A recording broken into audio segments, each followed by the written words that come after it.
savalkam 2025. gada bilanci. Opozīcijas darbs nav viegls. Mēs strādājam patiešām daudz. Mēs savus dotos solījumus pildīsim. Vai tiešām paralimpieši, kuri nesuši Latvijas vārdu pasaulē, paliks bez naudas balvām? Uz cik ilgu laiku apturēts koalīcijas neprāts iznīcināt tālmācību?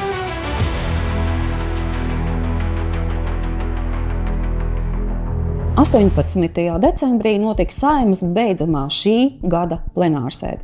Protams, ka gada noslēgumā parasti tiek apkopota, tā teikt, bilance. Latvija pirmajā vietā frakcija ir strādājusi godam, ražani un mērķtiecīgi sekojusi arī partijas vērtībām un programmai. Ir iesniegti vairāk kā 40 likumprojekti un lēmumprojekti. Protams, absolūtais vairākums no tiem no koalīcijas nav atbalstīti, bet Stambulas konvencijas tēma ir izskanējusi visā Latvijā, jo tas bija Latvija pirmajā vietā iniciēts lēmumprojekts, kurš arī tika atbalstīts, kā mēs zinām. Bet valsts prezidents to atgrieza atpakaļ otrreizējai caurlūkošanai, un šī Saeima, tā teikt, to aizstūma nākamajai Saeimai.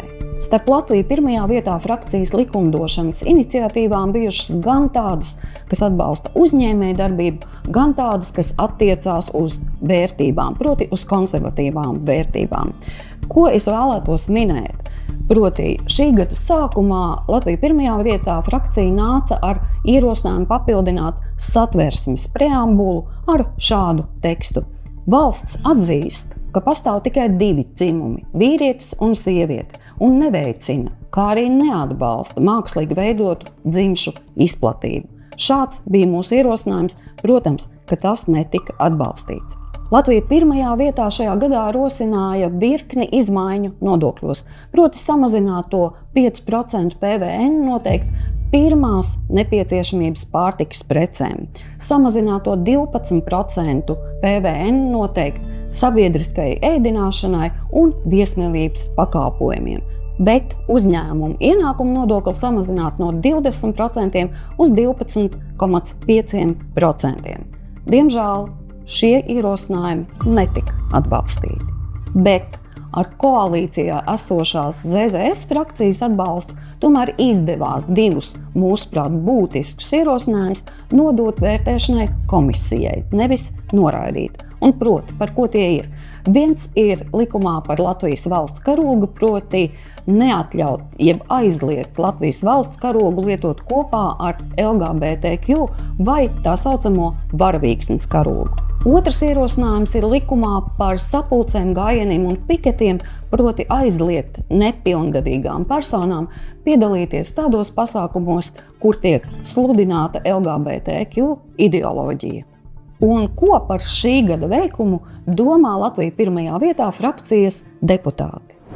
2025. gadā Saeimas frakcija Latvija pirmajā vietā mēs strādājām patiešām daudz. Un rezultāti liecina, ka mēs esam kļuvuši par populārāko politisko spēku parlamentā. Tātad cilvēki atbalsta mūs, redz, ka mēs esam pareizā virzienā ejoša partija. Un jāsaka tā, ka es esmu pilnīgi pārliecināts, ka arī nākamās vēlēšanās cilvēki balsos par šo te saprāta balsi, par izaugsmi. Par ģimeni, par patiesu cilvēcisku attieksmi, par valsti, kura aug. Man šķiet, esam paveikuši tiešām lielu un nozīmīgu darbu šajā gadā. Mēs turpināsim arī cīnīties par to, lai mūsu Latvija attīstās ne tikai kā kultūra valsts, bet arī kā ekonomiski attīstītā valsts. Latvija pirmajā vietā preambulā ir definēts skaidri kristīgās vērtības, un visā šajā gadā mēs esam pie tām turējušies un arī skaidri savu nostāju demonstrējuši. Opozīcijas darbs nav viegls. Viņš ir grūts un bieži vien nepateicīgs. Šis gads mums ir bijis izaicinājumiem pilns. Mēs turpinām pierādīt, ka esam profesionāla komanda ar spēcīgu kopības sajūtu. Jo katrs no deputātiem, kurš ir frakcijā, viņam ir savs lauciņš, sava joma, par kuru viņš atbild, bet kopā mēs esam komanda, kura virzīs saimā tādus jautājumus, kuri ir svarīgi mūsu iedzīvotājiem. Mēs esam tie labākie, un šis nav nekāds noslēpums. Es domāju, ka mēs esam parādījuši to ar mūsu darbiem, ar mūsu rīcībām, ar mūsu priekšlikumiem, ar mūsu rezultātiem. Neskatoties uz pārmaiņām, Lindas profesionālā vadība ir ļāvusi mums kļūt vēl stiprākiem. Nākamais gads būs vēl straujāks, vēl notikumiem bagātāks, un mēs nekādā gadījumā nedrīkstam pazaudēt modrību. Mēs no saviem principiem neatkāpjamies, mēs savus dotos solījumus pildīsim. Ja ne tagad mums iznāks viņus pildīt, tad nākošajā saimā mēs šos solījumus izpildīsim. Mēs no saviem principiem neatkāpjamies. Jo atcerieties to veco teicienu, kā tur bija. Ja jūs nenodarbosieties ar politiku, politika nodarbosies ar jums. Līdz ar to es aicinu, nepalieciet vienaldzīgi. Un paldies vēlreiz visiem par atbalstu.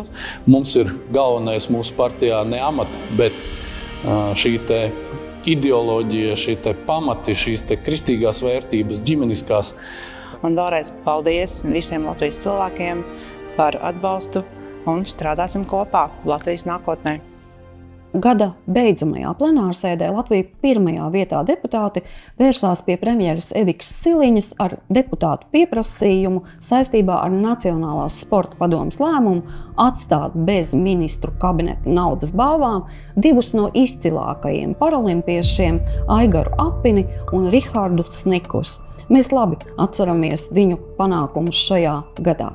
Latvija pirmajā vietā uzskata, ka valsts naudas balvu par izciliem sasniegumiem sportā piešķiršanas kritēriji ir subjektīvi un nav godīgi. Tieši tādēļ ministru prezidentei tiek uzdoti vairāki jautājumi. Un šobrīd vēl ministru kabinets par naudas balvām nav lēmis. Tātad ir iespēja kaut ko mainīt. Vēl tikai jāpiebilst, ka Aigars Apinis un Rihards Snikus ir arī saņēmuši 3 zvaigžņu ordeni. Šī gada noslēdzošajā plenārsēdē tika skatīti arī grozījumi izglītības likumā, ar kuriem vienkārši sakot koalīcija mērķtiecīgi vēlas iznīcināt tālmācību. Bet šoreiz tas neizdevās. Kādēļ? Tādēļ, ka opozīcija, tā vienkāršiem vārdiem sakot, norāva kvorumu. Ko nozīmē kvorums? Lai Saeimas plenārsēde būtu lemtiesīga, ir jābūt reģistrējušamies 50, tātad vismaz pusēji no deputātiem. Bet šajā gadījumā opozīcija nereģistrējās un koalīcijai faktiski pietrūka tieši 2 balsu.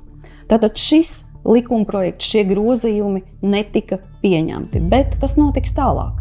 Nekas jau nebeidzās. 15. janvārī būs pirmā plenārsēde jaunajā gadā, un šis likumprojekts atkal tiks virsīts uz priekšu. Bet mēs cīnīsimies par to, lai tā mācība netiktu iznīcināta. Nu ko? Šis gads tuvojas noslēgumam, un šis ir arī noslēdzošais šī gada ziņu raidījums par Latviju pirmajā vietā Saeimas frakcijas darbu. Lai jums visiem skaisti svētki un tiksimies jau nākamajā gadā, bet jūs sekojiet mums un abonējiet YouTube kanālu LPV TV. Ar jums būšu kopā es, Līga Krapāne. Mana pieredze ar latviešu filmu veidotājiem ir tāda, ka viņi ir viena no labākajiem cilvēkiem, ar kuriem man ir bijusi iespēja sadarboties globāli. Diemžēl pasaule to neredz.